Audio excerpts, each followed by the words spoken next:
The rain did not simply fall in the Pacific Northwest. It attacked. It came down in furious, diagonal sheets, driven by a howling wind that sought to tear the ancient Douglas firs from their mountainous roots. The storm possessed a malicious sentience, clawing at the rusted exterior of Elias Thorne's beat-up Ford Econoline van as it clawed its way up the treacherous, winding ascent of Mount Moriah. Elias gripped the steering wheel until his knuckles turned the color of old bone.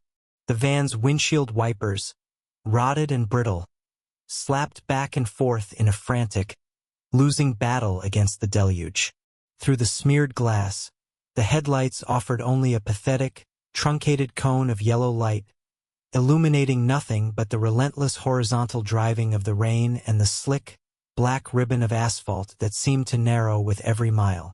To his right, the mountain wall rose like a fortress of jagged basalt and tangled roots, weeping thick torrents of mud onto the road. To his left, a sheer drop-off vanished into an abyss of fog and darkness. There were no guardrails here. There was no cell service. There was only the storm, the straining roar of the van's overworked transmission, and the heavy, ominous presence of the cargo in the back. Elias downshifted as the incline steepened, the engine whining in a pitch that vibrated through the floorboards and up into his worn boots. He was a man accustomed to difficult jobs, a courier for the kind of clients who valued discretion over legality. But this route was pushing the limits of his bruised pragmatism. The heater was broken, blowing nothing but the smell of stale coffee and damp wool into his face. Yet a cold sweat beaded along his hairline. He shot a glance at the rearview mirror. The back of the van was a cavern of shadows, illuminated only by the intermittent, blood-red flash of his taillights bouncing off the dense fog outside. But he didn't need light to know it was there. He could feel it. Bolted to the corrugated metal floor, secured by 4 heavy-duty, industrial ratchet straps, sat a custom-fabricated Yeti cooler. It was an absolute behemoth, reinforced with brushed steel plating and locked down with a biometric titanium padlock.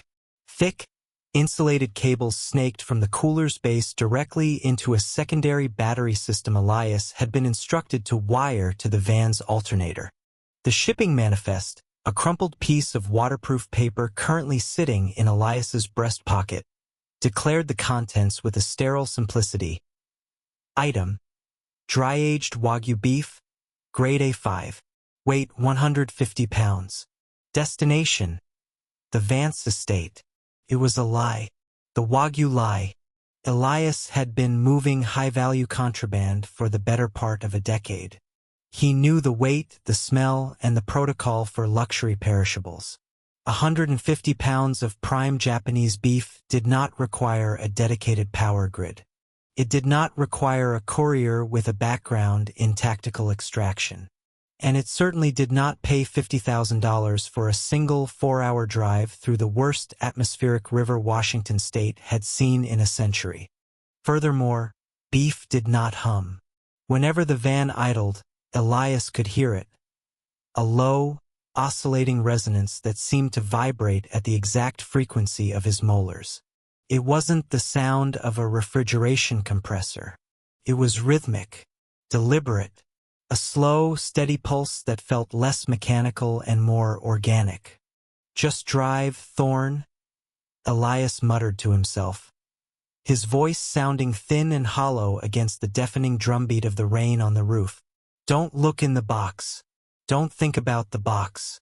You deliver the meat, you take the money, you disappear." He repeated the mantra, a desperate attempt to ground himself, but the aura of Dr. Julian Vance loomed too large. Vance was a phantom billionaire, a pioneer in biotech and neuroprosthetics who had retreated from the public eye 5 years ago. Rumors swirled in the dark corners of the internet, whispers of unethical clinical trials, of God complexes, of a man trying to reverse engineer mortality. Vance had bought 3,000 acres of untouched, untamable wilderness at the peak of Mount Moriah, constructing an estate that was part fortress, part laboratory. Nobody went up the mountain. Nobody came down. Until tonight. Suddenly, the van's headlights caught a monstrous shape emerging from the gloom. Elias slammed his foot on the brake pedal, his heart vaulting into his throat. The van's bald tires locked. The heavy vehicle hydroplaned, the rear end kicking out toward the precipice. Elias wrestled with the steering wheel, turning into the skid, his breath catching in a hard gasp. For a terrifying, suspended second, the van floated on the slick mud, gravity pulling it toward the void. The rear right tire slipped over the edge of the asphalt, spinning freely in the empty air. Elias feathered the gas, praying to a god he hadn't spoken to in years, and the front tires caught a patch of exposed gravel. The van violently jerked forward, pulling itself from the brink, and slammed to a halt diagonally across the road. Elias sat frozen, his chest heaving, his hands trembling so violently he could hear his knuckles popping. The silence inside the cab was absolute, save for the frantic thwop-thwop of the wipers and the deep rhythmic thrumming from the cooler in the back. He looked out the windshield. Blocking the road completely was a massive, splintered branch of a Douglas fir, brought down by the gale. It was as thick as a man's torso and bristling with sharp, wet needles. "Son of a bitch," Elias breathed. He rested his forehead against the freezing steering wheel for a moment, gathering the fragmented pieces of his nerve. He couldn't go around it. The mountain wall was to his right, the cliff to his left. He had to move it. He grabbed a heavy Maglite flashlight from the passenger seat, popped the rusted door handle, and shoved his shoulder against the door. The wind fought him, trying to slam the metal shut, but he forced his way out into the maelstrom. The cold was instantaneous and brutal. It pierced his heavy canvas jacket like needles of ice, soaking him to the bone in seconds. The roar of the storm was physical out here, a chaotic symphony of snapping branches, rushing water, and screaming wind. Elias kept his head down, the beam of his flashlight cutting a chaotic, dancing path through the deluge as he approached the fallen branch. It was heavier than it looked, waterlogged and anchored by its own shattered limbs. Elias jammed the flashlight under his armpit, the beam bouncing wildly, and dug his gloved hands into the rough, wet bark. He planted his boots in the slick mud, gritted his teeth, and pulled. His muscles screamed in protest. The mud offered no traction, and he slipped to one knee, the abrasive asphalt tearing through his denim jeans. "Come on!" he roared into the wind, a primal sound swallowed instantly by the storm. He repositioned himself, finding a small divot in the road for his heel, and threw his entire body weight backward. The branch groaned, shifting an inch, then two. With an agonizing heave, he dragged the massive timber across the asphalt. The sharp branches lashed at his face, drawing a hot, stinging line of blood across his cheek. But he didn't stop until he had wrestled the obstacle to the edge of the cliff and shoved it over. He didn't hear it hit the bottom. Exhausted, gasping for air that felt like inhaled glass, Elias leaned against the hood of the van. The rain washed the blood from his cheek, pink water dripping from his jaw. He was soaked, freezing, and running entirely on adrenaline. He moved to the back of the van to check the cargo. He couldn't risk the sudden stop having snapped a strap. He unlatched the rear doors, throwing them wide. The interior of the van was pitch black. Elias swept the Maglite over the space. The straps held firm. The heavy Yeti cooler sat exactly where it was supposed to, unmoving. But as Elias stepped closer, the light from his flashlight caught something that made his blood run colder than the storm outside. The brushed steel of the cooler was covered in a thick layer of condensation, the water droplets vibrating in chaotic, geometric patterns. He reached out, his hand trembling, and pressed his palm flat against the cold metal lid. It wasn't just humming. It was breathing. A distinct expansion and contraction shuddered through the steel. Thump thump. Pause. Thump thump. It was the unmistakable cadence of a heartbeat, but magnified, powerful enough to vibrate through 100 pounds of insulated steel. And beneath the ozone smell of the storm, Elias caught a faint, metallic tang leaking from the seal of the cooler. The smell of copper. The smell of fresh blood. Elias snatched his hand back as if he had been burned. His mind raced, connecting the dots he had desperately tried to ignore. Vance's biotech background, the biometric lock, the exorbitant payout, the Wagyu lie. Whatever was inside this cooler, it wasn't meat meant for a grill. It was alive, and it was waiting to be delivered. A sudden, sharp crack of thunder jolted him from his paralysis. He slammed the rear doors shut, locking the nightmare in the dark, and practically threw himself back into the driver's seat. He slammed the van into gear, his foot heavy on the accelerator. Fear had completely burned away his exhaustion. He just wanted to be rid of it. He wanted off this mountain. For another 40 minutes, Elias navigated the treacherous switchbacks, the elevation climbing until the rain began to mix with heavy, wet flakes of snow. The trees grew sparse, replaced by jagged, black rock formations that looked like the teeth of a buried god. Finally, the GPS on his dashboard, which had been blindly tracking a preloaded coordinate without a signal, pinged. Through the swirling snow and fog, a structure materialized. It didn't look like a residence. It looked like a military installation. Massive walls of board-formed concrete rose from the mountainside, utterly devoid of windows, blending brutally with the natural stone. Spanning the road was a colossal gate of black steel, flanked by 2 towering pillars. As Elias eased the van to a halt, the area was suddenly flooded with blinding, halogen light. He threw an arm over his eyes, squinting through the glare. High above, on the pillars, multiple security cameras whirred, their red lenses focusing directly on the van's license plate, and then, slowly, on Elias himself. He waited, the engine idling, the pulse in the back of the van seemingly syncing with his own racing heart. A heavy, reinforced door built into the left pillar hissed open. A figure stepped out into the freezing rain, moving with a calm, unhurried grace that felt entirely unnatural in the chaotic weather. This had to be Silas. Elias rolled down his window, wincing as the icy wind howled into the cab. Silas approached.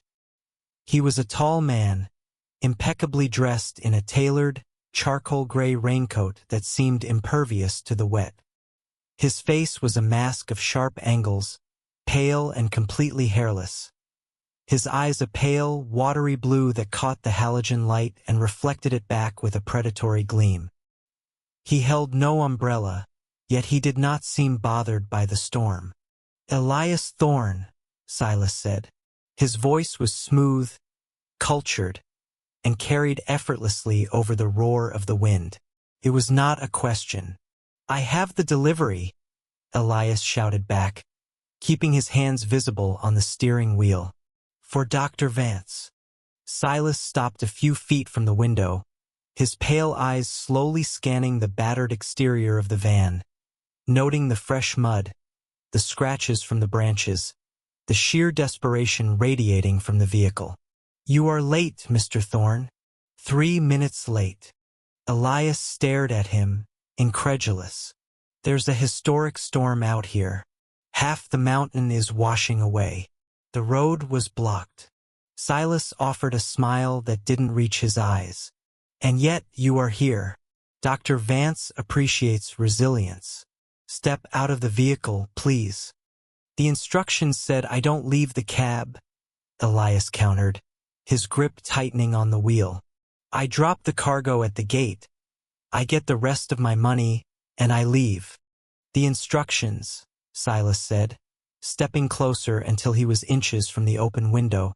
the smell of ozone and something sharply chemical rolling off him, were contingent on the cargo arriving in optimal condition. Given your eventful ascent, I must verify the integrity of the unit. Elias hesitated. He thought of the vibrating metal, the rhythmic pulse, the smell of copper. If Silas opened that cooler right here, Elias wasn't sure what he would see, and he wasn't sure he would be allowed to leave once he saw it. The seal is intact, Elias said, his voice dropping to a hard, dangerous register. The biometric lock is untouched. It's plugged into the alternator just like you asked. It hasn't lost power. Silas tilted his head, his pale eyes boring into Elias's soul, dissecting him layer by layer. For a long, agonizing moment, the two men locked eyes. A silent war of wills waged in the freezing rain. Silas was looking for a crack, a sign that Elias had peeked inside, that he knew the Wagyu lie. Elias kept his face a stone wall, burying the terror deep in his gut. Finally, Silas pulled a sleek, waterproof tablet from his coat pocket. He tapped the screen, and the colossal black steel gates began to slowly swing inward with a deep, subterranean groan that shook the earth. "Very well, Mr. Thorne," Silas murmured. "Your discretion is noted. Follow the driveway to the loading bay beneath the main house. Dr. Vance is eager to begin the preparation." "Preparation?" Elias asked, the word slipping out before he could stop it. "It's just beef." Silas's smile returned, wider this time, revealing teeth that seemed a fraction too sharp. "Of course," Silas said softly. "Just beef. Drive on, Mr. Thorne. The estate welcomes you." Silas stepped back, melding into the shadows of the pillar. Elias rolled up the window, his hands slick with sweat despite the freezing temperature in the cab. He put the van in gear and slowly drove through the gaping maw of the gates. As the van crossed the threshold, the massive steel doors slammed shut behind him with a resounding, finalized clang, severing his connection to the outside world. He was sealed inside the Vance estate. The driveway wound sharply upward, cutting through a canyon of dark stone, leading him toward the belly of the brutalist mansion above. And in the back of the van, the cooler pulsed. Thump, thump, thump, thump, louder now, faster, as if it knew it was home. The road to the estate was not meant to be traveled. It was meant to endure, to carve a hostile, serpentine path through the jagged teeth of the Blackwood Ridge, daring anyone to make the ascent. Elias Thorne drove with his hands locked at 10 and 2, his knuckles white beneath the dashboard's faint, ghostly illumination. Out beyond the windshield, the midnight fog moved like dirty cotton, snagging on the ancient, skeletal pines that lined the sheer drop-offs to his left.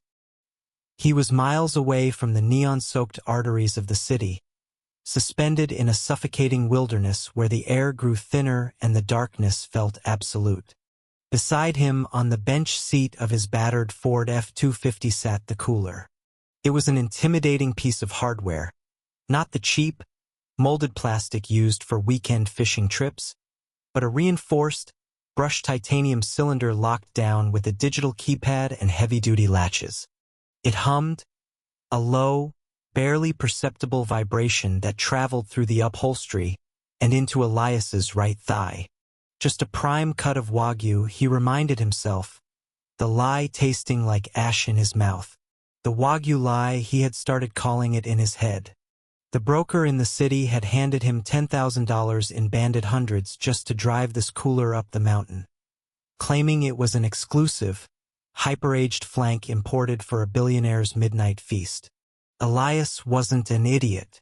He knew $10,000 bought silence, not beef. He had assumed it was contraband, uncut narcotics, stolen diamonds, perhaps offshore server drives loaded with corporate blackmail. He had accepted the job because the bank was 30 days away from taking his mother's house, and a desperate man does not interrogate a lifeline. But as the trees finally broke, revealing the summit, Elias's breath hitched in his throat. The estate rose from the bruised, purple crest of the mountain like a monument to an exiled god. It was a fortress of pale, veinless marble, an architectural anomaly that defied the rugged, muddy reality of the landscape. Brutalist angles met classical columns, all bathed in the sterile, spectral glare of hidden halide floodlights. The walls were impossibly smooth, towering 40 feet high, culminating in a sprawling mansion whose dark, arched windows stared down at him like hollow, judging eyes. This was the domain of Dr. Julian Vance, a man whose wealth was only eclipsed by his reclusive paranoia. Elias eased off the accelerator, the heavy truck coasting toward the imposing, wrought-iron gates that sealed the fortress off from the world. A battery of high-definition security cameras pivoted in unison, their red optical sensors locking onto his windshield. He was so busy staring up at the sheer scale of the marble monolith that he didn't see the trap until it was too late. It wasn't a speed bump. It was a recessed security trench, a violent dip in the asphalt designed to punish any vehicle approaching with too much momentum. Elias slammed on the brakes, but the heavy Ford dropped into the trench with a bone-jarring crack. The suspension screamed. Elias's head snapped forward, the seatbelt biting violently into his collarbone. In the passenger seat, the heavy-duty ratchet straps holding the titanium cooler groaned under the sudden kinetic shift. The cooler slammed against the dashboard and rebounded.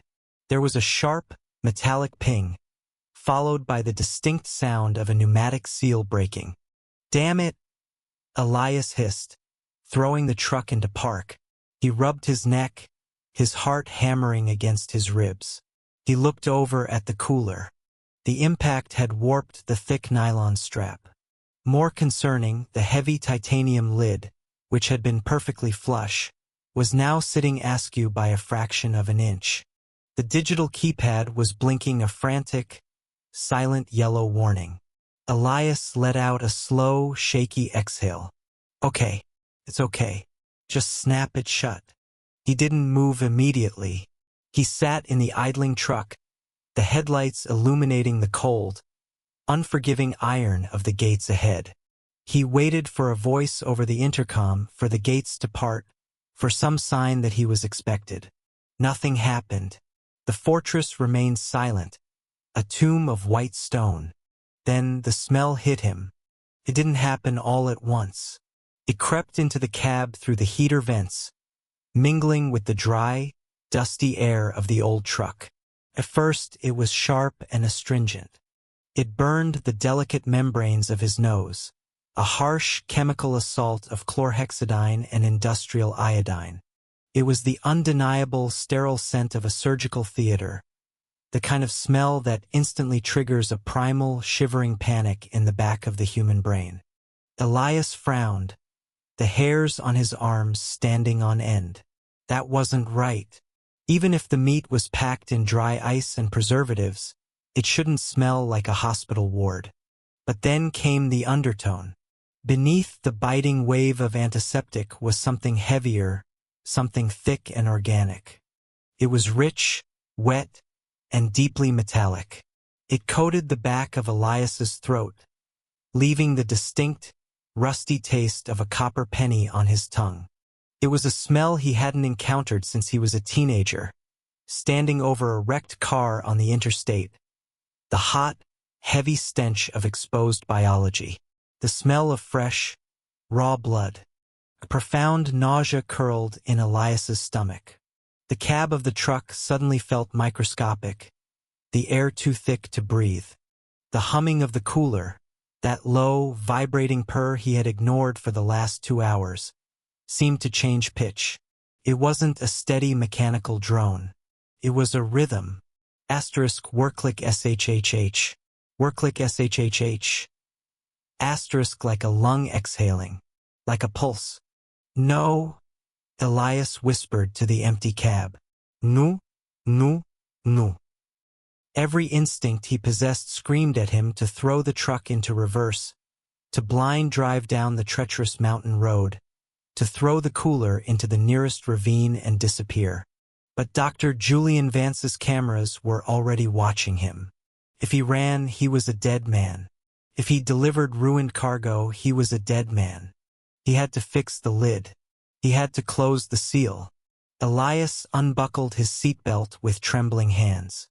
He leaned across the center console, hovering over the heavy titanium cylinder. The smell was overpowering now, a sickly sweet copper fog that made his eyes water. He reached out to press the lid down, to force the heavy latch back into place and seal away whatever nightmare was inside. But as his fingers brushed the cold metal, the rhythmic sound grew louder. Worklick SHHH. Human curiosity is a fatal, irresistible flaw. Elias couldn't just press it shut. He had to know. He had to know what he was risking his life for. Holding his breath, Elias hooked his fingers under the heavy titanium rim. Slowly, agonizingly, he lifted the lid. The pneumatic seal hissed violently, venting a cloud of freezing, sterile vapor into the cab. The vapor cleared, illuminated by a pale, icy blue light emanating from within the cooler's depths. Elias looked down, and the world simply dropped out from beneath him. It was not a cooler. It was a high-tech, portable perfusion machine, an organ care system, a miracle of dark-market biomedical engineering. Nestled within a cradle of molded, sterile polyurethane was a transparent, airtight dome. Inside the dome, bathed in a pool of oxygenated, crimson fluid, was a human heart. It was alive. Elias stared in paralyzing horror as the myocardium seized, contracting with a violent, wet thump before relaxing and expanding again. Thump hiss. Blood, dark, rich, and frothing slightly at the edges, was being continuously pumped through a labyrinth of synthetic, transparent cannulas surgically grafted to the aorta and pulmonary veins. A digital display screen bolted to the interior wall of the casing read out the horrifying metrics of the stolen life. Asterisk aortic pressure, 7852. Temp, 34 degrees Celsius. BPM, 72. Asterisk, 72 beats per minute. The heart of someone who was likely dead, or worse, someone who had been carved open only hours ago to feed the insatiable, unnatural longevity of the man who lived in the marble fortress. "Oh, God!" Elias gagged, clapping a hand over his mouth. He fell back into the driver's seat, his shoulder blades hitting the door. He squeezed his eyes shut, but the afterimage of the pulsating red muscle burned into his retinas. The Wagyu lie. It wasn't meat for a feast. It was a harvest.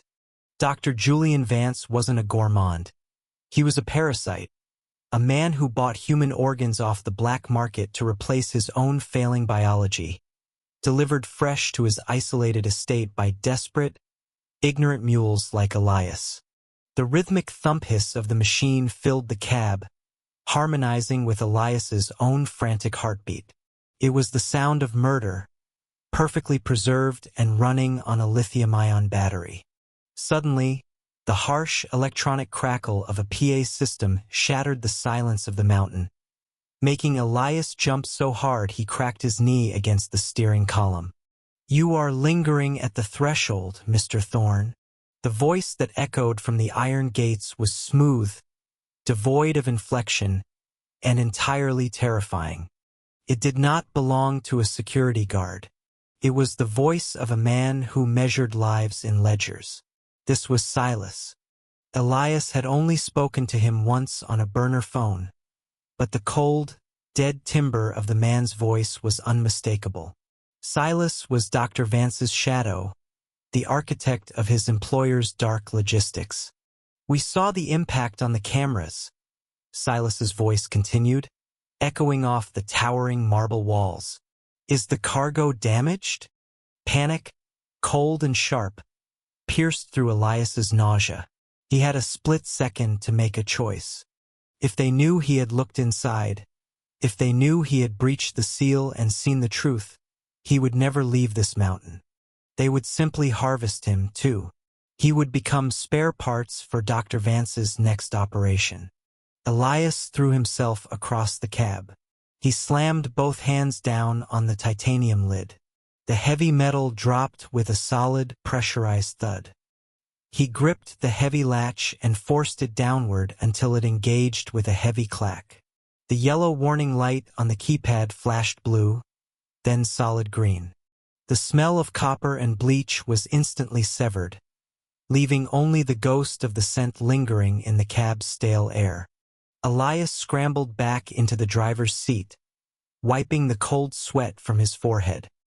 He rolled down his window, letting the freezing mountain air rush in to clear the smell of the harvest. He leaned out, looking up at the blinking red light of the nearest camera. "No!" Elias yelled, forcing his voice to project past the lump of pure terror lodged in his throat. "No damage. Hit a ditch. Just checking the straps. Making sure your meat is secure." Silence hung in the air for 5 agonizing seconds. Elias's heart pounded so hard he felt it in his teeth. He waited for Silas to order heavily armed men to descend upon the truck, to drag him out into the cold dirt. Instead, a heavy, mechanical groan resonated through the earth. The massive wrought iron gates shuddered, then began to part, retreating slowly inward to reveal a sprawling, meticulously manicured courtyard paved in crushed white granite. At the far end of the courtyard, standing beneath the towering portico of the marble mansion, was a solitary figure waiting in the freezing fog. A man dressed in an immaculate, dark-tailored suit, his posture rigid and expectant. "Silas, proceed to the loading bay, Mr. Thorne." The intercom crackled one last time. "Dr. Vance is eager to inspect the delivery." Elias swallowed hard, his hands trembling as he shifted the truck back into drive. The gates stood wide open, a grand, terrifying maw waiting to swallow him whole. He took his foot off the brake. The heavy truck crept forward, its tires crunching over the pristine white gravel, carrying him past the threshold and into the belly of the beast. Beside him, encased in titanium and polyurethane, the stolen heart continued to beat. The tires of the Ford Transit van hissed over the wet, crushed marble driveway, a sound like tearing silk that seemed far too loud in the suffocating quiet of the mountain summit. Elias Thorne gripped the steering wheel, his knuckles a jagged ridge of white bone beneath taut skin. The dashboard lights cast a sickly, jaundiced glow across his face, illuminating the beads of cold sweat gathering at his temples. Beside him, strapped into the passenger seat with dark nylon webbing, the high-end Coleman cooler hummed. It was a low, mechanical purr, the sound of a portable lithium-ion compressor working overtime to maintain a temperature of exactly 34 degrees Fahrenheit. Wagyu, the broker at the docks, had said, his eyes hidden behind mirrored aviators, his smile a little too wide, a little too knowing. Asterisk grade A, imported Japanese Wagyu. Private dining event for a very exclusive client. Don't open it. Don't ask questions. Just drive. Asterisk. It had been a lie. À meticulously crafted, $52 Elias knew it, and the phantom scent of the harvest still clung to the interior of the van. It was a smell that had seeped into his clothes, his hair, his very pores over the last 40 miles of winding, treacherous coastal roads. It wasn't the rich, marbled scent of prime beef. It was the sharp, undeniable copper tang of raw human blood, masked poorly by the sterile, chemical bite of medical-grade preservatives and surgical iodine. He was transporting a human heart, a stolen pulse, packed in ice and saline, destined for the chest of a man who could afford to buy life with blood money. Through the rain-streaked windshield, the Vance estate loomed. It was less a home and more a fortress, a brutalist monument of slate, steel, and dark, polarized glass thrust into the jagged cliffs of the Pacific Northwest. It looked like a place where secrets went to be buried. Elias guided the van through the colossal wrought iron gates that marked the perimeter of the inner sanctum. The gates were ancient and imposing, forged into the shape of twisting, thorny vines that seemed to claw at the night sky. As the rear bumper of the transit van cleared the threshold, a sound tore through the heavy mist. Clang. Elias flinched, his foot instinctively hitting the brake. He looked in the rearview mirror. The heavy iron gates were moving. They did not swing shut with the smooth, silent grace of modern hydraulics. They slammed together with a violent, earth-shaking finality. The sound echoed off the stone walls of the estate, a deafening boom that rattled the van's chassis and vibrated through the soles of Elias's boots. He watched in the mirror as a series of massive, magnetic deadbolts slid into place with a synchronized, mechanized groan. The red glow of his taillights washed over the iron bars, highlighting their impenetrable thickness. He was trapped. A cold, heavy stone of dread dropped into Elias's stomach. He swallowed hard, his mouth tasting of old coffee and fear. The gates weren't just closed. They were sealed. The illusion of being a simple courier, an independent contractor dropping off a package and driving away into the night, shattered into 1,000 jagged pieces. "Okay?" Elias whispered to himself, his voice trembling in the confined space. "Okay, just a drop-off. Keep your head down. Make the delivery." He eased his foot off the brake and let the van creep forward into the vast, floodlit courtyard. The space was immense, paved in dark cobblestones that glistened under the downpour. In the center stood a massive, tiered fountain, though the water had been turned off, leaving a macabre statuesque centerpiece of entwined stone serpents staring blankly into the rain. To the right of the courtyard, sprawling over acres of the estate grounds, was a hedge maze. It was a towering labyrinth of black yew, the walls stretching at least 10 feet high, trimmed with an unnatural, obsessive precision. The entrance to the maze was a dark, gaping maw, a void in the manicured perfection of the property. Elias brought the van to a halt near the grand stone staircase leading to the manor's double oak doors. He shifted the vehicle into park but left the engine idling. The low rumble of the exhaust mingled with the frantic, rhythmic thumping of his own heart. He looked up at the main house. The windows were mostly dark, save for a single, expansive pane of glass on the 3rd floor. A figure stood there, silhouetted against the warm, amber light of a lavish study. Even from this distance, through the sweeping sheets of rain, Elias recognized the posture. It was an arrogant, imperial stillness. Dr. Julian Vance, the architect of this nightmare, the pioneer of black market bioengineering, a disgraced surgeon whose wealth had only grown after his medical license was stripped. Vance stood with his hands clasped behind his back, looking down at the courtyard, looking down at the white van as if observing an insect under a microscope. Suddenly, the van's radio, which had been turned off, emitted a sharp burst of static.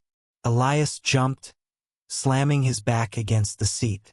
The digital display on the dashboard flickered, overridden by an external frequency. "You made excellent time, Mr. Thorne," a voice crackled through the van's speakers. It was smooth, cultured, and utterly devoid of warmth. "Dr. Vance, the cargo is intact?" Elias stared at the dashboard, his mind racing. They had his name. They had hacked his vehicle's comms. "Yes," Elias managed to say, his voice barely a croak. He cleared his throat. "Yes, it's ready. I'll just bring it up to the door and—" "That will not be necessary." Vance's voice cut in, chillingly calm. "Leave the cooler on the passenger seat. Turn off the ignition. Step out of the vehicle and leave the keys on the dashboard. My associate will handle the transfer. The radio clicked off, plunging the cabin back into silence, save for the hum of the cooler. Elias looked at the cooler. Then he looked at the monolithic house. The math of the criminal underworld began to rapidly calculate in his head. He was hired through a triple encrypted proxy server. He was paid a life-changing sum of money to transport what he was told was meat. But the broker knew Elias would eventually smell the preservatives. Vance knew it too. You don't pay $50,000 for a delivery driver unless you are buying their silence. But how do you guarantee the silence of a man who now knows the location of your illegal underground surgical theater? How do you ensure the courier who just delivered a freshly harvested human heart doesn't have a crisis of conscience and go to the feds? You don't. You bury him. The realization hit Elias like a physical blow, stealing the breath from his lungs. Delivering the heart didn't mean he got paid. It meant his usefulness had expired. He was a loose end. And in Dr. Julian Vance's surgical world, loose ends were violently excised. The heavy oak doors at the top of the manor's stone staircase groaned open. Warm, yellow light spilled out onto the rain-slicked landing, casting long, distorted shadows across the courtyard. A man stepped out into the storm. Elias's breath hitched. The man, if he could even be called that, was a towering, brutalist force of nature. He stood well over 6.5 feet tall, his shoulders impossibly broad beneath a dark, sweeping raincoat that billowed in the wind. This was Silas, Vance's shadow, his enforcer, his executioner.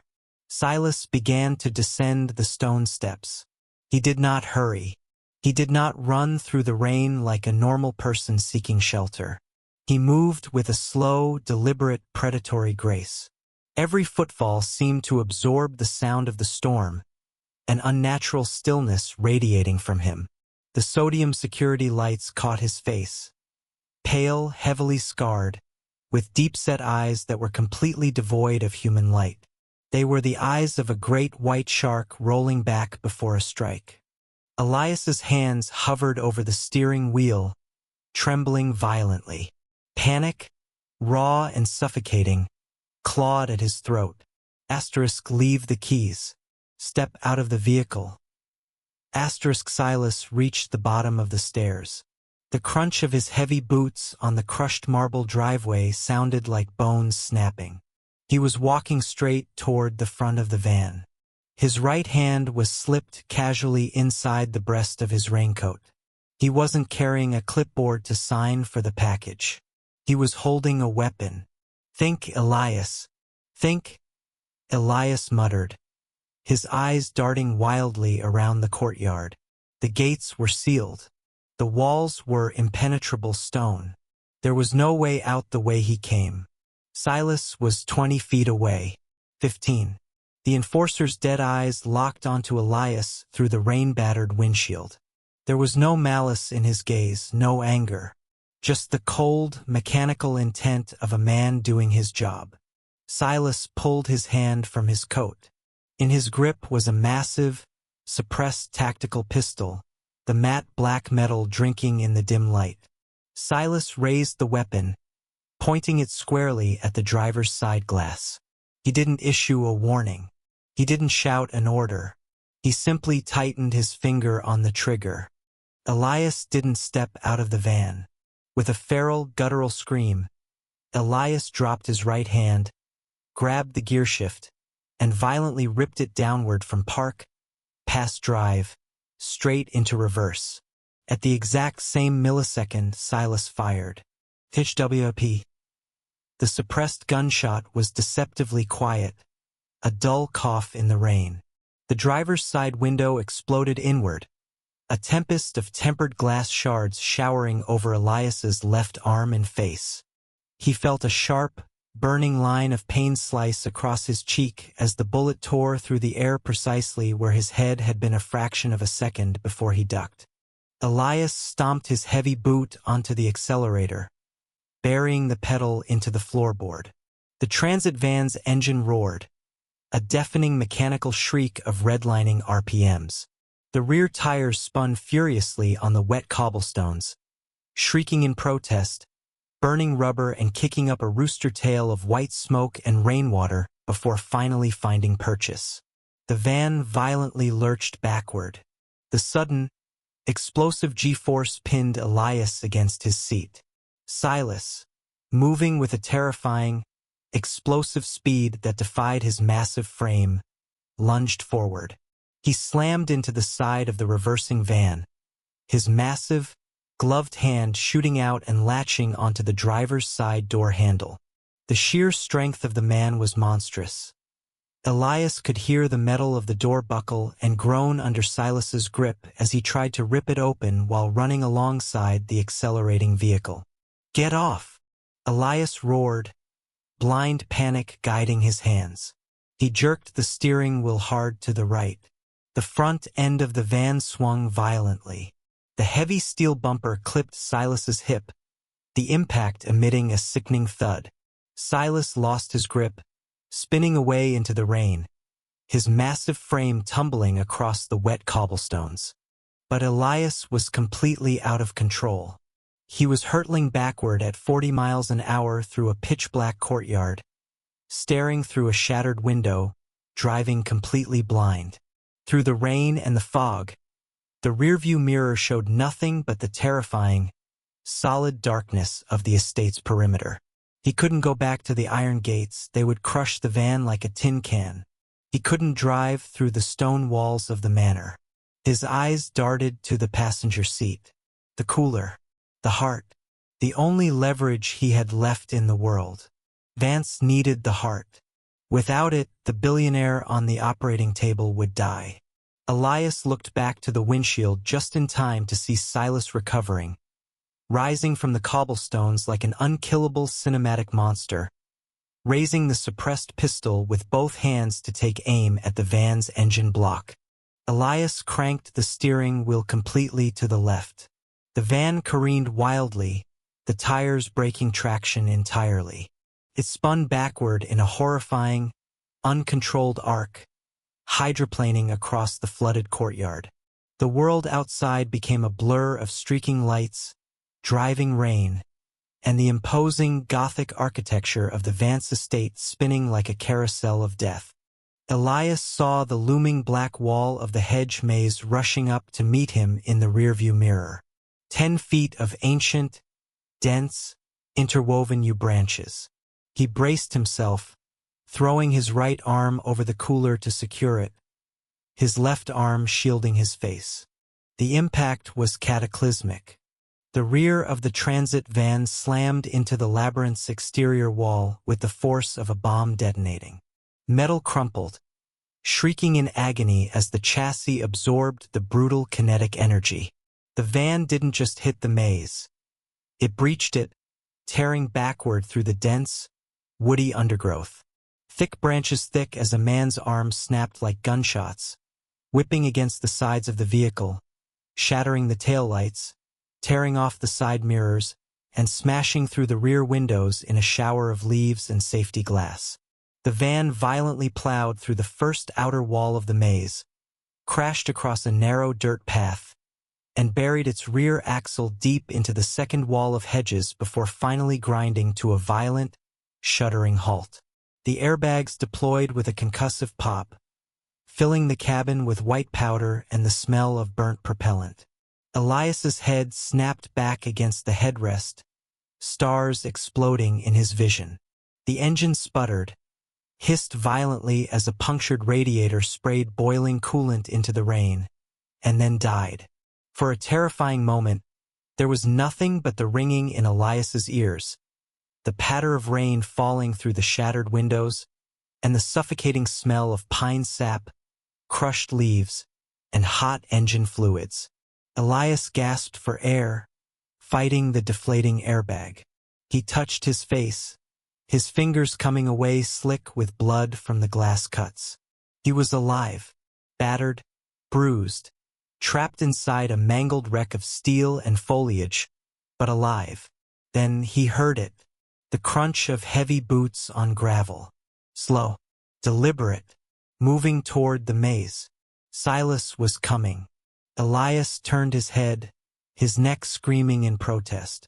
The passenger side door was wedged against a massive trunk of yew, but the driver's side door hung open, the latch destroyed in the crash. On the seat next to him, miraculously intact, the Coleman cooler continued to hum, its green LED light blinking steadily in the darkness. Vance's prize, the beating heart of this entire nightmare. Elias unbuckled his seatbelt with shaking, blood-slicked hands. He couldn't outrun Silas in a straight line. He couldn't fight a giant armed with a tactical pistol. But he had the cargo, and he was standing at the entrance of a labyrinth. He grabbed the heavy handle of the cooler, hoisted it off the seat, and hauled himself out of the ruined van, stepping out into the cold, blinding rain, and plunging deep into the black, suffocating heart of the maze. The violent hiss of the ruptured radiator sounded like a dying breath, a wet, metallic wheeze that filled the immediate, ringing silence of the crash. Elias Thorne hung suspended by his locked seatbelt, his vision swimming in a bruised sea of fractured glass and deflating nylon. The crushed front end of the delivery van was wrapped intimately around the trunk of a centuries-old oak, the engine block driven halfway into the passenger cabin. Acrid smoke and the sweet, toxic scent of ethylene glycol poured through the shattered windshield, stinging his eyes and mixing with the coppery taste of his own blood. He blinked against the crimson trickling down his forehead, fighting the heavy, narcotic pull of unconsciousness. Move. You have to move. Through the ringing in his ears, another sound penetrated. The crisp, rhythmic crunch of tactical boots on gravel. They were coming from the main gates. Silas and his men. Elias slammed his palm against the buckle release. He dropped hard onto the canted ceiling of the overturned cab, a sharp cry escaping his lips as his ribs ground together. Pain flared, hot and white, blinding him for a fraction of a second. He swallowed the bile rising in his throat and scrambled toward the rear cargo partition. The reinforced mesh had buckled in the impact. There, resting in the corner among the scattered debris of the crash, was the cooler. It was a brushed steel biometric transport vault, roughly the size of a piece of carry-on luggage. A single, cold blue LED pulsed on its display panel, a mocking heartbeat in the darkness. Just an hour ago, Elias had believed it contained 100 pounds of exclusive, genetically engineered Wagyu beef destined for the estate's elite dining room. Now he knew the horrifying truth. The scent of the harvest was still lodged in his nostrils, the sharp antiseptic tang of medical-grade preservatives and the unmistakable visceral weight of human organs. Elias grabbed the thick, rubberized handle. It was heavy, 50 pounds at least, and its internal refrigeration unit hummed with a low, steady vibration against his leg. It was evidence. It was his only leverage. Without it, he was just a dead trespasser in the woods. With it, he held the pulse of the estate in his hands. He kicked out the remaining shards of the rear window, the safety glass cascading like diamonds in the moonlight. Dragging the heavy vault behind him, Elias tumbled out of the wreck into the biting chill of the night. Rain had begun to fall, a fine, freezing mist that slicked the manicured lawns of Dr. Julian Vance's compound. To his left, the perimeter wall loomed, 15 feet of sheer stone topped with electrified razor wire. The gates were sealed. The woods were swarming with Silas's hunters. There was only one direction left to go, the absolute last place they would expect a fleeing prey to run, back into the belly of the beast. Elias sprinted toward the sprawling, monolithic shadow of the main mansion. His breath tore through his lungs in ragged gasps, his left leg dragging slightly from the impact of the crash. The heavy cooler banged against his hip, threatening to pull him off balance with every step.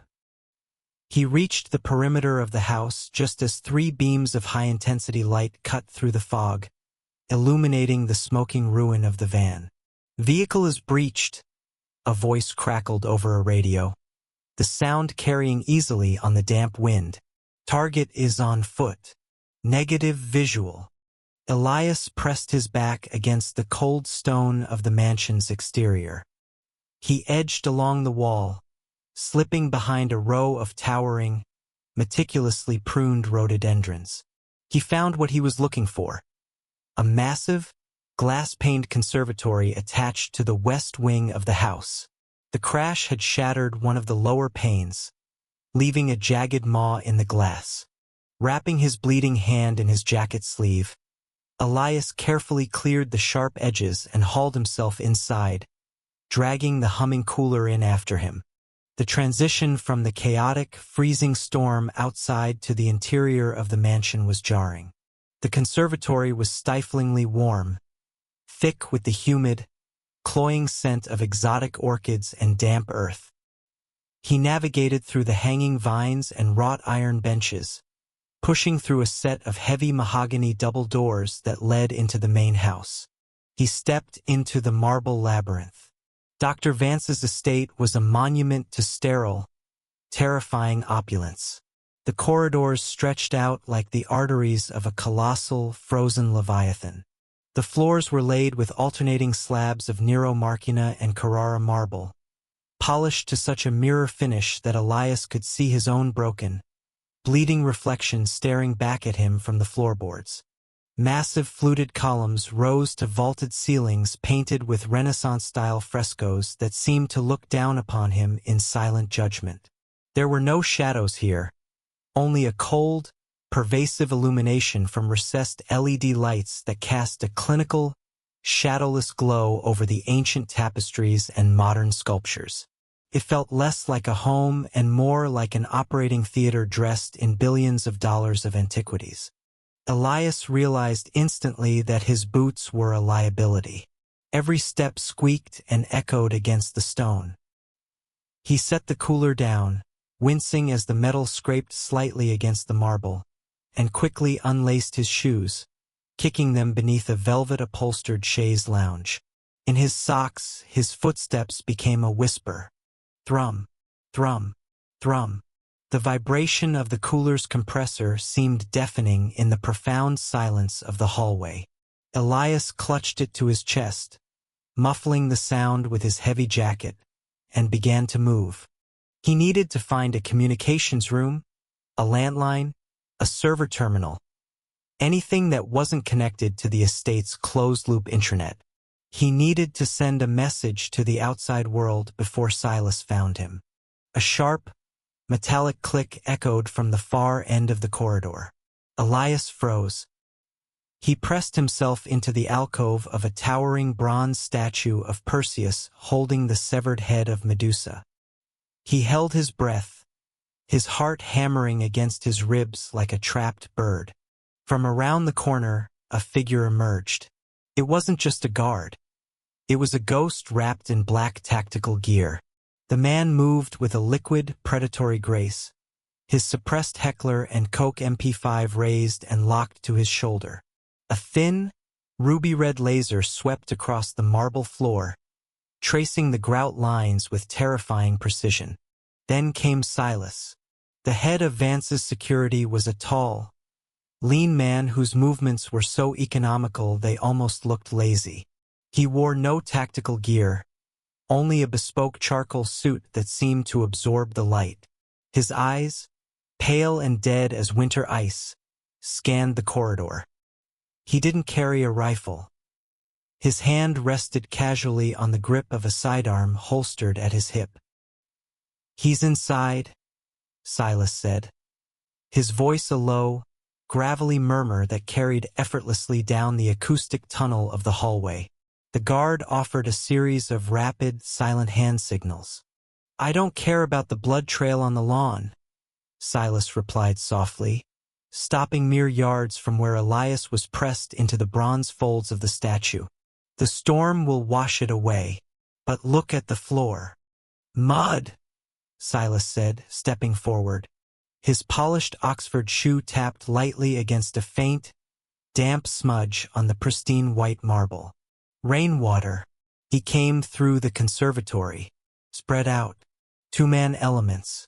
Suppressors on. If you see him, shoot the legs. The doctor wants him alive, but he didn't specify that he needs to be able to walk. The red laser beam slashed across the bronze pedestal, missing Elias's sock-clad foot by less than an inch. Elias clamped a hand over his own mouth, biting down on his index finger to keep from making a sound. The pain in his ribs was agonizing, a constant, burning reminder of his mortality. But the sheer, icy terror of Silas's proximity overrode it. The guard moved past the alcove, the air displacement of his passing chilling the sweat on Elias's face. Silas followed a moment later, his footsteps a slow, measured clack-clack-clack that faded toward the east wing. Elias exhaled a shaky breath, the air whistling through his teeth. He couldn't stay on the ground floor. It was too exposed, the corridors too long and straight. He needed verticality. He slipped out of the alcove and hurried toward a grand, sweeping staircase that spiraled upward like a double helix.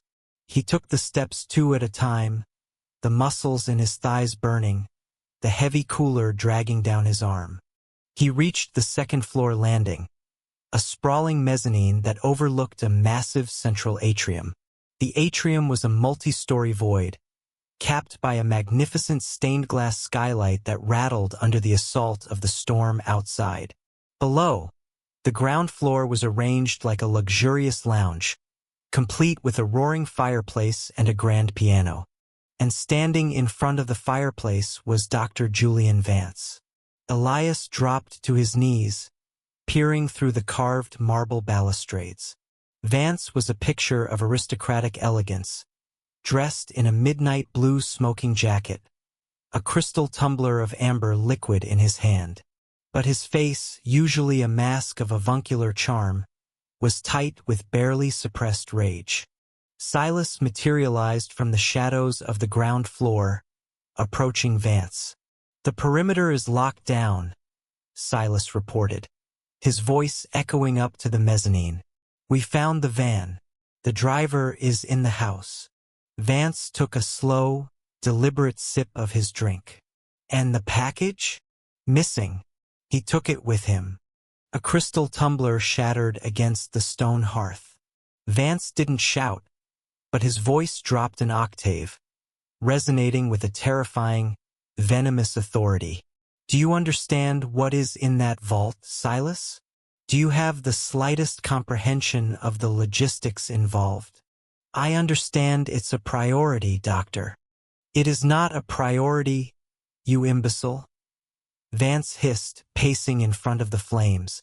"It is the only thing keeping the current Secretary of Defense alive. His chest cavity is open in our surgical suite 3 floors down right now. He is on bypass. We have a 4-hour window before the ischemic time on that heart expires. And every minute that rat runs around my house with it, the tissue degrades." Elias stared at the cooler in his hands. The pulsing blue light. A heart. Not just any heart. The heart of a man kidnapped from the streets, harvested to keep a corrupt titan of industry or politics breathing. The sheer scale of the evil Vance was operating struck Elias like a physical blow. "Find him," Vance commanded, his composure returning like a chilling frost. "Tear the walls down if you have to, but if that vault is damaged, if the internal temperature fluctuates by even 2 degrees, I will put you on the operating table to replace the loss. Am I understood?" "Crystal, Doctor." Silas turned on his heel and disappeared into the labyrinth. Elias knew what he had to do. The cooler wasn't just proof. It was the ultimate hostage. If he could get to the surgical suite, if he could expose the operation while the secretary was on the table, the entire empire would collapse. He pushed himself off the floor, turning to move down the mezzanine hall. He didn't see the guard until it was too late. The man stepped out from behind a towering marble urn, his rifle coming up in a fluid arc. Elias didn't think. He reacted with the pure, primal instinct of a cornered animal. He swung the 50-pound steel cooler like a wrecking ball. The heavy metal edge caught the guard squarely in the chest. The man let out a muffled grunt as the air was forced from his lungs, the rifle clattering to the floor. Before the guard could recover, Elias dropped the cooler and lunged, driving his elbow into the man's throat. The guard choked, grabbing at Elias's jacket, pulling them both to the floor. They grappled on the polished marble, a silent, desperate struggle of sliding limbs and gasping breath. The guard was bigger, stronger, his hands finding Elias's throat, squeezing with crushing force. Black spots danced at the edges of Elias's vision. His hands scrambled blindly across the floor, his fingers brushing against the cold steel of the dropped MP5. He couldn't reach the trigger, but he grabbed the heavy barrel.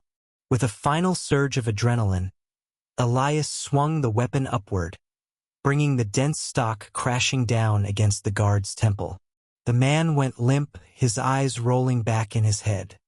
Elias shoved the heavy body off him, gasping for air, rubbing his bruised throat. Click. The sound of a round being chambered echoed from the far end of the mezzanine. Elias whipped his head around. Silas was standing at the top of the sweeping staircase, a customized 1911 pistol leveled directly at Elias's chest. 3 more guards materialized from the shadows behind him, their laser sights painting Elias in a constellation of deadly red dots. "Don't move," Silas said softly. "Step away from the vault." Elias looked at Silas, then down at the cooler resting inches from the edge of the marble balcony. A 3-story drop to the hard stone floor of the atrium below. Elias didn't step back. He stepped forward. He placed his foot firmly on top of the cooler.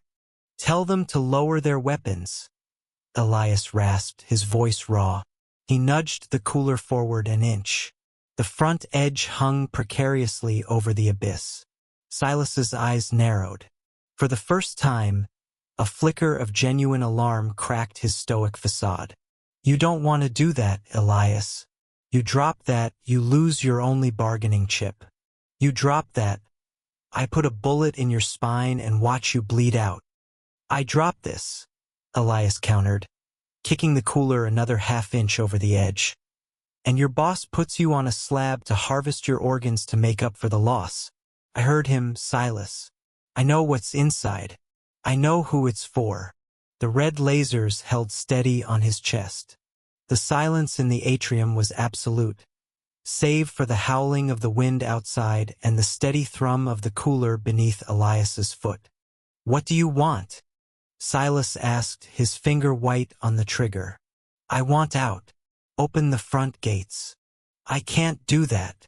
"Then catch," Elias said, shifting his weight as if to kick the vault over the edge. "Wait," Silas barked, raising his free hand. He glared at Elias, the hatred radiating from him in palpable waves. He keyed the radio at his shoulder. "Stand down. Lower your weapons." The red dots vanished from Elias's chest. The guards reluctantly lowered their rifles. "Now what?" Silas asked, his voice dripping with venom. "You can't carry it and fight your way out. You're trapped." Elias slowly bent down, his eyes never leaving Silas, and grabbed the thick handle of the cooler. He hoisted it up, holding it over the railing with one hand, his muscles trembling from the sheer weight and the agony in his ribs. "I'm not leaving through the front door," Elias said. He backed away from the railing, keeping the cooler suspended over the drop, moving toward a set of heavy, brushed steel doors at the end of the mezzanine. They didn't match the Renaissance decor of the house. They looked like the doors to a bank vault, or a subterranean medical wing. "You step through those doors, Elias, and you're dead," Silas warned, taking a slow step forward. "There is no way out from down there." Then I guess I'll see the doctor, Elias said. He reached behind him, blindly slapping the glowing access panel next to the steel doors. A green light chimed. The doors hissed open with a pneumatic sigh, revealing a sterile, brightly lit elevator car. Elias stepped backward into the elevator, the heavy doors immediately sliding shut. Through the narrowing gap, he saw Silas raise his pistol, his face a mask of cold fury. The doors clamped shut with a heavy, metallic thud, sealing Elias inside. The elevator instantly lurched, descending fast into the subterranean depths of the estate. Elias slumped against the cold steel wall of the car, sliding down until he hit the floor. He pulled the humming cooler into his lap, his breath coming in ragged, painful tears. He had escaped the labyrinth of marble and shadows, but as the numbers on the digital display plummeted toward the sub-basements, Elias knew the truth. He hadn't escaped the trap. He had just forced his way into its dark, beating heart. The descent into the bowels of the estate was a passage between two distinct hells. Above, the marble labyrinth had been a gilded cage of sweeping staircases, vaulted ceilings, and Baroque tapestries. An opulent facade designed to masquerade unfathomable cruelty as high society. But down here, beneath the crushing weight of the mansion's foundation, the illusion was abruptly abandoned. The air in the subterranean depths tasted of ozone, chlorhexidine, and the sharp, metallic tang of industrial bleach. It was cold, a mechanically enforced chill that bit through Elias's sweat-soaked shirt and settled deep into his bones. He pressed his back against the damp concrete of the stairwell, his chest heaving as he fought to quiet the ragged rasp of his own breathing. In his right hand, his knuckles white and cramped from hours of white-knuckle terror, he gripped the insulated biometric cooler. The handle was slick with his own sweat. The Wagyu, that was what the dispatcher had called it. Priority delivery, prime cuts, keep it iced. The lie felt so distant now, a cruel joke from a lifetime ago. Inside this heavy polymer box was not high-end meat destined for a billionaire's grill, but a human heart, harvested in secret, pulsing on a bed of synthetic preservation gel, waiting to be grafted into the chest of whoever could afford the astronomical blood price. Elias swallowed hard, the dryness in his throat feeling like crushed glass. The heavy steel door at the bottom of the spiral staircase was slightly ajar, a sliver of pale, bluish light bleeding out into the gloom. He listened. Beyond the door, the low, steady thrum of heavy-duty HVAC systems and HEPA filters vibrated through the floorboards, the rhythmic, mechanical pulse of the estate. He shifted his weight, wincing as a sharp pain lanced up his left calf. He had torn something jumping from a balcony in the east wing an hour ago, fleeing the sweeping flashlights of the security detail. But adrenaline was a generous lender, and he pushed the agony aside, knowing the debt would only come due if he survived the night. Easing the cooler against his hip to muffle any sound of sloshing coolant, Elias slipped his fingers around the edge of the steel door. He pulled it toward him. The hinges, flawlessly oiled, moved in absolute, terrifying silence. He slipped through the gap and found himself in a wide, cavernous corridor that stretched out like the sterile artery of a colossal beast. The floors were poured epoxy, so polished and pristine that Elias could see the distorted, terrified reflection of his own face staring back at him from the ground.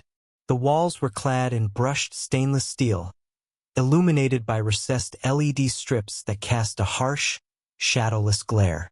There were no hiding places here. No tapestris, no antico e armoires, no shadovi alcoves. Just a stark, blinding geometry of absolute functionality. Elias crept forward, placing his rubber-soled sneakers down with agonizing care, stepping toe-to-heel to eliminate the squeak of friction against the epoxy. Every 10 feet, He passed a set of double swing doors with frosted glass portholes. He peeked through one. It was a recovery room or perhaps a holding cell. A solitary steel gurney sat in the center, flanked by a heart monitor and an IV drip. At the corners of the gurney, heavy leather restraints hung loose, the straps stained with a rusted, oxidized brown that no amount of bleach could entirely erase. A wave of nausea crashed over him. He pressed a hand to his mouth, forcing the bile back down. The scent of the harvest, the coppery stench of raw, violated anatomy that he had first noticed in the loading bay, was stronger here. It was baked into the ventilation. A sudden hiss of pneumatics echoed from the far end of the corridor. Elias froze. Footsteps, heavy, rhythmic, and moving fast. Panic flared, white-hot and blinding. He looked frantically left and right. The corridor offered nothing. He lunged toward the nearest set of doors on his right, pushing his shoulder against the brushed steel. It yielded, and he stumbled into the darkened space beyond, letting the door swing shut just as a shadow fell across the frosted glass porthole outside. He held his breath, crouching low, pulling the heavy cooler tight against his chest. Through the frosted glass, the blurred silhouette of a man walked past. The heavy, measured tread belonged to Silas. Even muffled by the door, Elias recognized the gait of the estate's chief of security, the predator who had been hunting him through the marble labyrinth. Silas was a man sculpted from violence, a brutal instrument of the estate who wore his sadism like a tailored suit. The footsteps faded down the hall. Elias let out a shuddering breath and slowly turned to survey his sanctuary. He was in an observation gallery. The room was shrouded in darkness, save for the ambient light spilling upward from a sprawling, floor-to-ceiling wall of reinforced glass at the front of the room. Elias crept toward the glass, his breath catching in his throat as the space below revealed itself. It was a surgeon's theater. If the mansion above was a monument to wealth, this room was a cathedral dedicated to playing God. It was vast, circular, and bathed in a blinding, immaculate white light that rained down from a massive, multi-armed surgical chandelier suspended from the ceiling. Beneath the glare of the halogens lay a state-of-the-art operating table, currently empty, but draped in sterile blue linens. Surrounding the table was a fortune in medical technology. Robotic surgical arms, sleek and dormant, hovered like metallic mantises over the bed. Towers of monitors displayed flatlining grids, waiting for a patient. Trays of surgical instruments, scalpels, rib spreaders, bone saws, and clamps were laid out with terrifying precision, gleaming under the intense light. And moving amongst the silver and steel was the architect of this underworld, Dr. Julian Vance.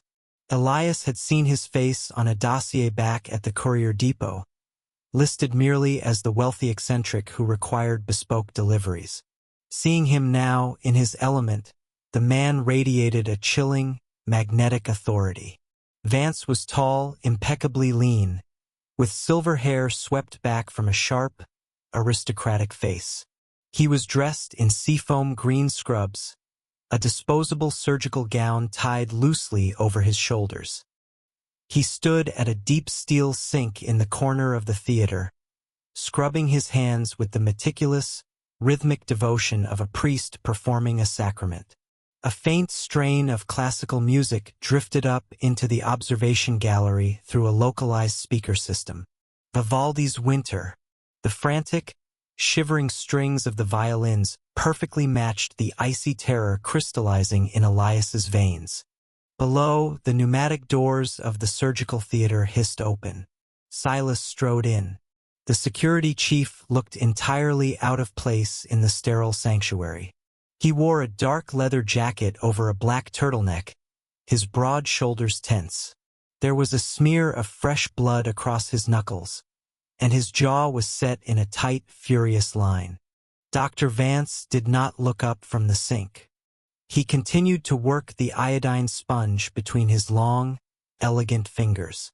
I told you to ensure the perimeter was locked down, Silas, Vance said. His voice was piped through the theater's communication system, bleeding clearly into the observation deck where Elias hid. The doctor's tone was smooth, cultured, and entirely devoid of panic. It was the voice of a man who believed himself completely insulated from consequence.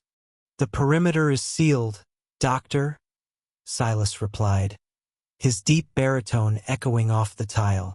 The gates are closed. The jamming field is active. No signals are getting in or out of this estate. And yet, Vance said, dropping the sponge into a biohazard bin and turning off the water with his elbow, my surgical theater is prepped.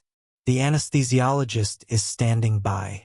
The recipient, a man who has transferred $40 million into our offshore accounts, is currently lying in the induction room, heavily sedated, his chest shaved and painted with betadine.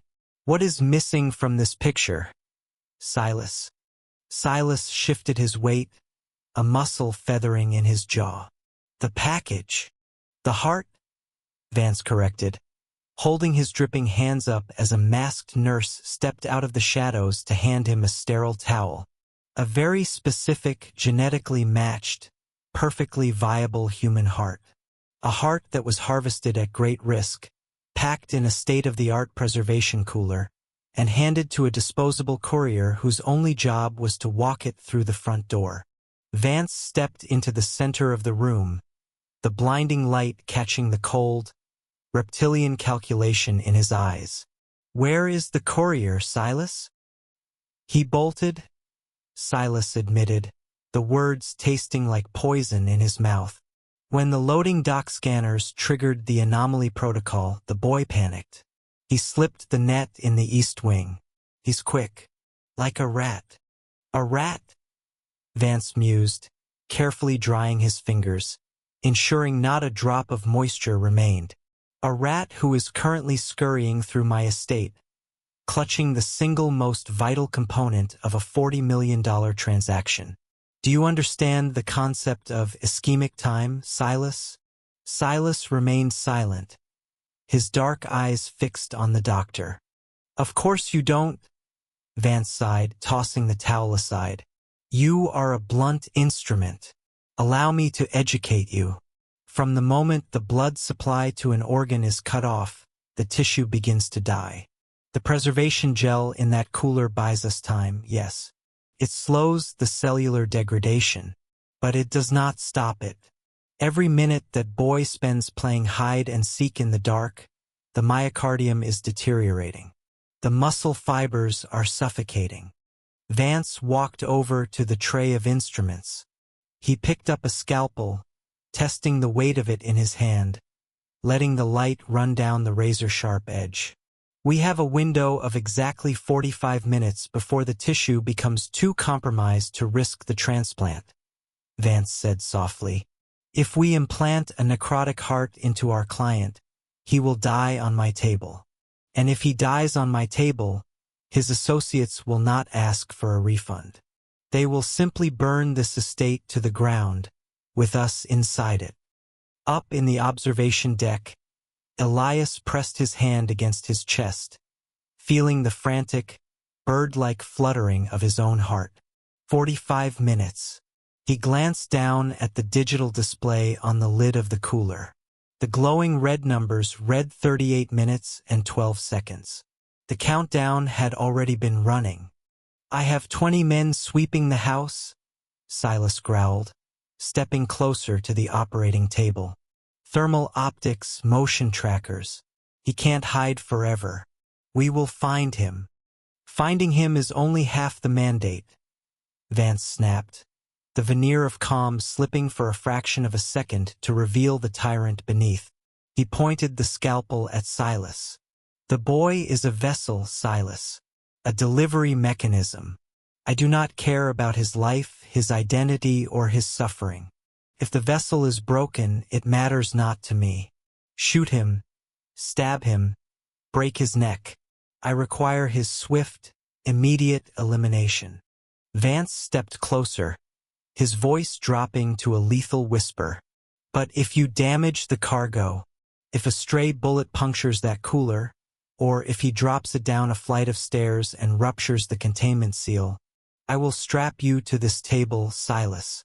I will open your chest without anesthesia, and I will harvest your heart to replace the one you lost. Silas didn't flinch, but Elias saw the heavy swallow that moved the security chief's throat. Understood. Kill the boy. Secure the cooler. Do it, Vance commanded, turning his back on Silas to inspect the robotic surgical arms. And do it in the next 38 minutes, or do not bother returning to this room. Silas turned on his heel, his heavy boots echoing like gunshots against the epoxy floor, and marched out of the surgical theater. The pneumatic doors hissed shut behind him, sealing Vance in his pristine, terrifying domain. Elias sat in the dark, the cold seeping entirely through him. The gravity of his situation settled over his shoulders like an anvil. He wasn't just a witness to a crime. He was holding the lifeblood of a multimillion-dollar black market empire. They weren't going to negotiate with him. They weren't going to let him drop the cooler and run. The order was given. Swift, immediate elimination. He looked down at his hands. They were shaking uncontrollably. He hugged the cooler tighter to his chest. 38 minutes. The digital display mocked him, ticking down to 37 minutes and 59 seconds. He had to get out. He had to find the communications room or the physical override for the jamming field. If he could just get one signal out, one call to the authorities. Elias shifted his weight to stand, preparing to creep back out into the corridor. As he moved, his right foot, still slick with a mixture of sweat and the condensation that had dripped from the cooler's exterior, found a smooth, untextured patch of the gallery floor. His shoe slipped. It was a microscopic failure of friction, but the result was catastrophic. Elias pitched forward, his knee slamming hard into the perforated steel grating of the ventilation duct at the base of the glass wall. Clang.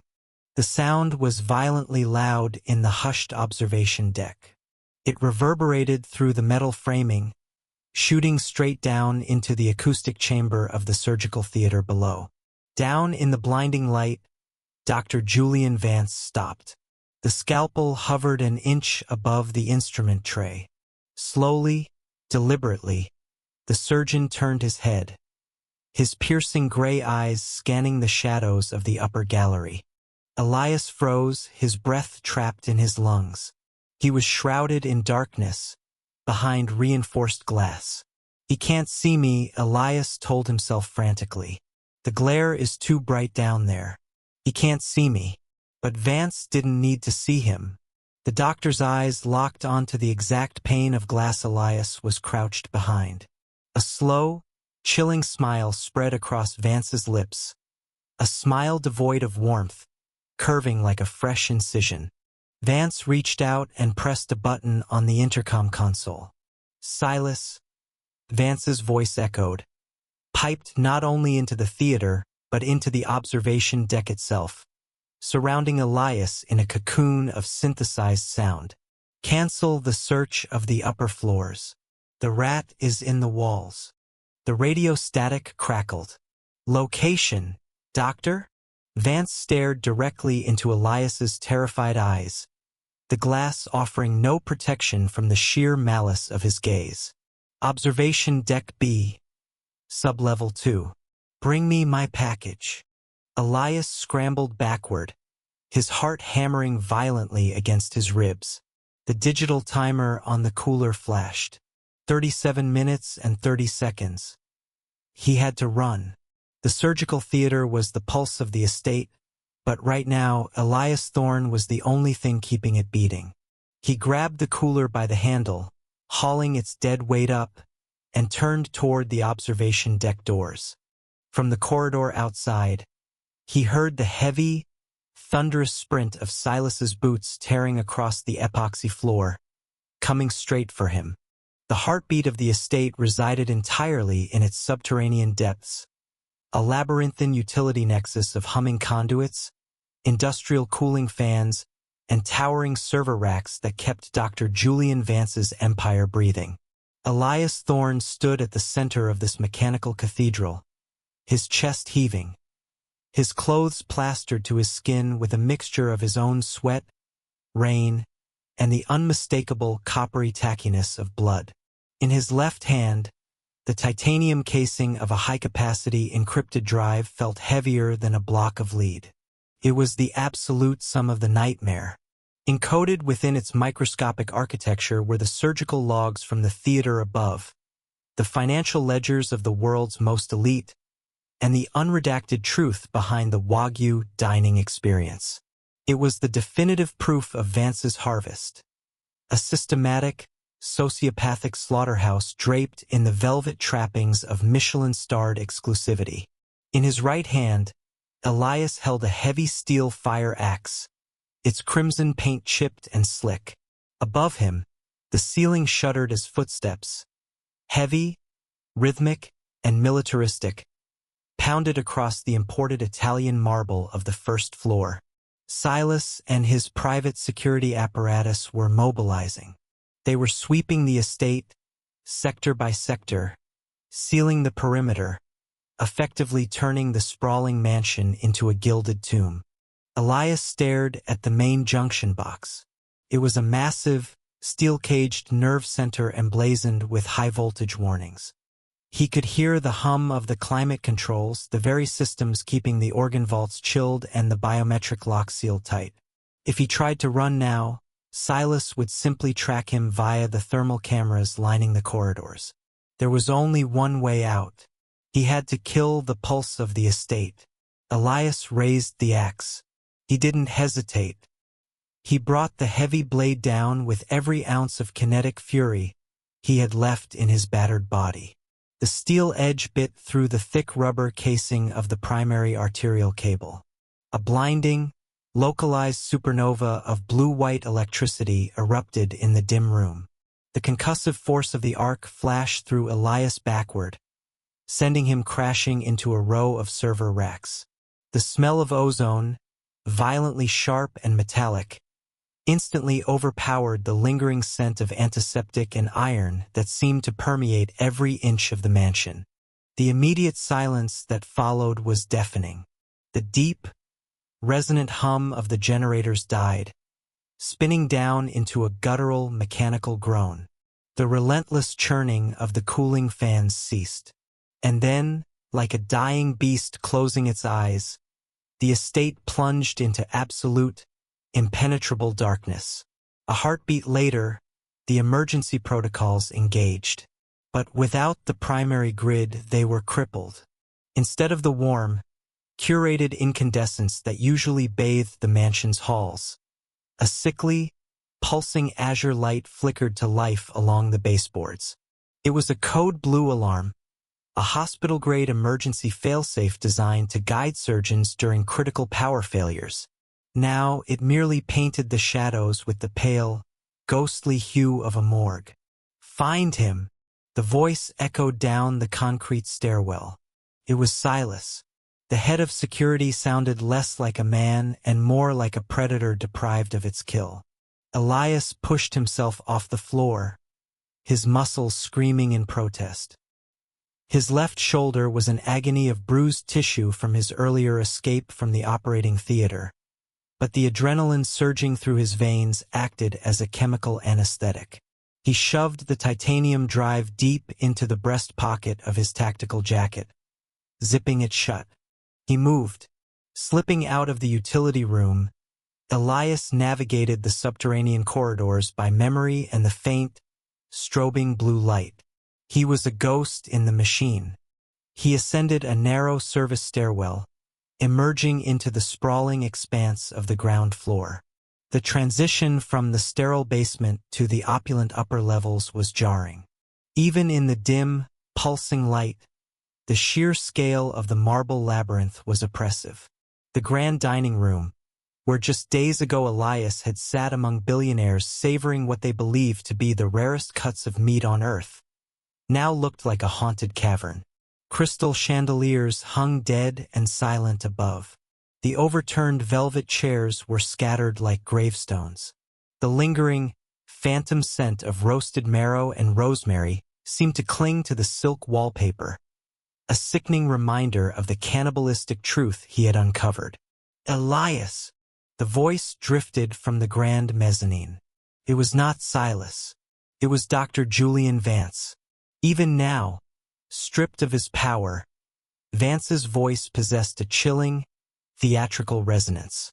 It echoed through the darkened foyer, cutting through the ambient roar of the storm that was battering the estate's reinforced windows outside.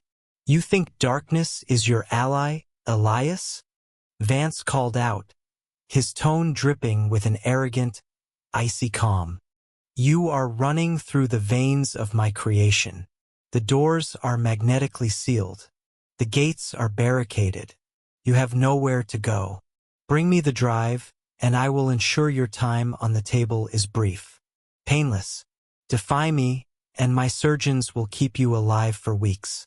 We will harvest you piece by piece, Elias. We will serve your heart to the highest bidder."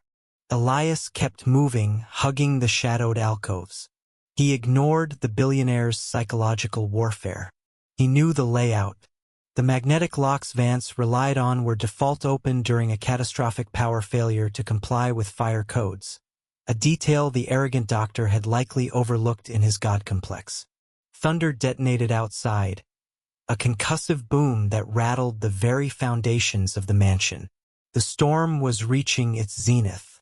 Lightning flashed, illuminating the grand foyer in stark, momentary brilliance. In that split second of white light, Elias saw them. 3 tactical guards, clad in black body armor and sweeping the corridor with the laser sights of their suppressed submachine guns, were less than 50 feet away.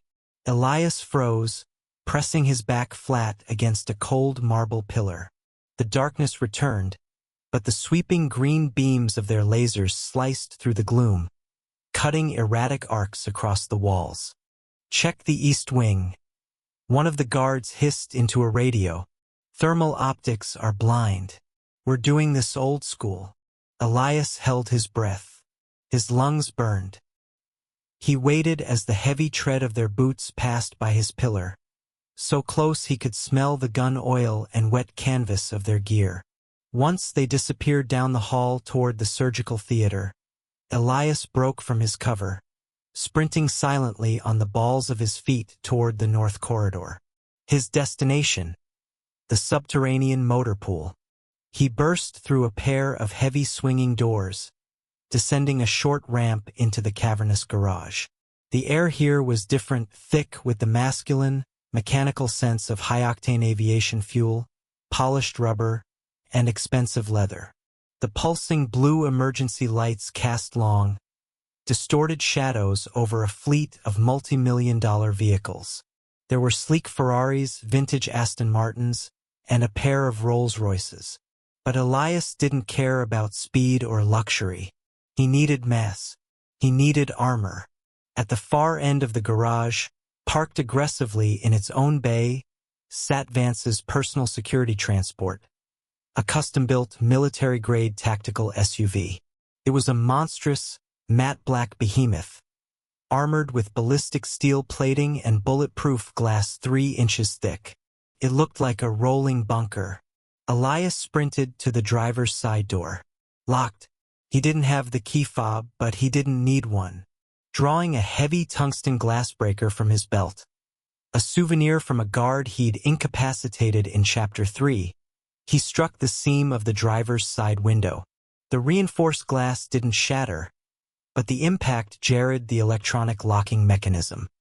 He wedged the blade of his survival knife into the weather stripping, prying upward with brutal force. A sharp snap echoed through the garage, and the heavy door groaned open. Elias threw himself into the driver's seat. The interior smelled of sterile leather and ozone. He ripped the paneling off the steering column, exposing a nest of wires. His hands flew with desperate precision, stripping the insulation from the ignition leads. Suddenly, the heavy steel doors of the motor pool stairwell kicked open. "He's in the garage!" a voice roared. It was Silas. The hulking head of security stepped into the blue-lit gloom, an assault rifle raised to his shoulder. Two more guards flanked him, their weapon lights immediately snapping to the massive black SUV at the end of the bay. "Light him up," Silas commanded. Elias touched the bare copper wires together. The massive, supercharged V8 engine roared to life with a deafening, predatory bellow that shook the concrete walls. The SUV's high-beam headlights flared on, blinding Silas and his men in a wash of searing halogen white. Gunfire erupted. The staccato crack of automatic weapons filled the enclosed space. Bullets hammered against the armored chassis of the SUV, sparking violently off the ballistic steel. The windshield spiderwebbed directly in front of Elias's face as 3 rounds of armor-piercing ammunition embedded themselves in the thick glass. But it held. Elias slammed the heavy transmission into drive. He didn't bother with the steering wheel yet. He simply pushed the accelerator to the floor. The 6-ton vehicle surged forward like a battering ram. The tires shrieked, burning rubber against the polished concrete as it launched toward the exit. The motor pool doors, designed to roll upward electronically, were dead on their tracks. Elias braced himself against the steering wheel, ducking his head. The SUV hit the steel roll-up doors at 40 miles an hour. The impact was spectacular. The reinforced steel buckled, tearing from its tracks with a horrific screech of tortured metal. The heavy door flew outward into the storm, and the black behemoth launched up the incline, bursting out of the subterranean garage and into the raging tempest of the night. Rain lashed against the fractured windshield in torrential sheets. The wind howled, a banshee wail that harmonized with the roar of the supercharged engine. Elias wrestled with the steering wheel, the heavy vehicle fishtailing slightly on the wet, manicured gravel of the sweeping driveway before the all-wheel drive system bit deep and propelled him forward. He navigated the sweeping curve of the driveway, the headlights cutting through the deluge, illuminating the grand, sweeping marble steps of the main entrance. Standing at the apex of those steps, illuminated by the flashing lightning, were Dr. Julian Vance and Silas. Vance stood perfectly straight, his bespoke suit soaked by the freezing rain, his face twisted into a mask of pure, unadulterated aristocratic rage. The facade of the elegant, refined surgeon was gone. In his place stood the monster of the harvest. Beside him, Silas didn't hesitate. He dropped to one knee, bracing his assault rifle against his shoulder to manage the recoil, and unleashed a relentless, sustained barrage directly at the approaching vehicle. Elias didn't swerve. He locked his eyes on the 2 men, his foot pinning the accelerator to the floorboard. The barrage of bullets was a sensory assault. The sound was deafening, a chaotic drumbeat of lead striking armored steel.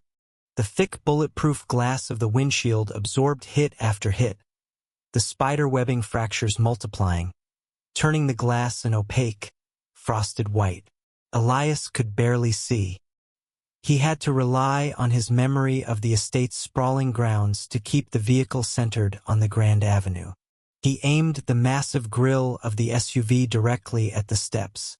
For a split second, through the shattered mosaic of the windshield, he saw the whites of Vance's eyes wide, furious, and finally, touched by fear. At the last possible second, Silas dove to the left, tackling Vance out of the vehicle's destructive path.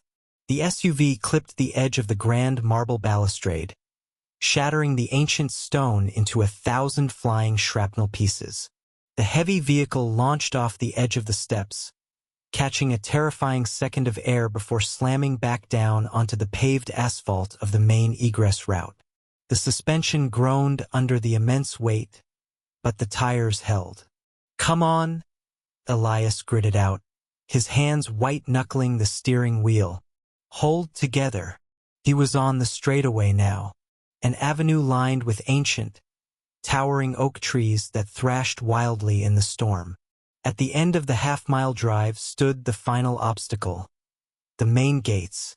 They were formidable, wrought iron, 12 feet high, reinforced with high-carbon steel and anchored into massive pillars of solid granite. They were designed to stop a truck laden with explosives. Elias checked the speedometer. 60 miles an hour. 70. 80. The massive V8 engine screamed, eating up the asphalt. The rain was coming down so hard now that the headlights merely illuminated a solid wall of water. Behind him, he could see the distant, frantic beams of flashlights and the sweeping blue strobes of the estate's emergency lights fading into the tempest. The gates loomed ahead, an impenetrable wall of black iron standing defiant against the storm. There was no braking. There was no maneuvering. There was only physics. Mass times acceleration. Elias reached up with his right hand, pressing it firmly against the breast pocket of his jacket.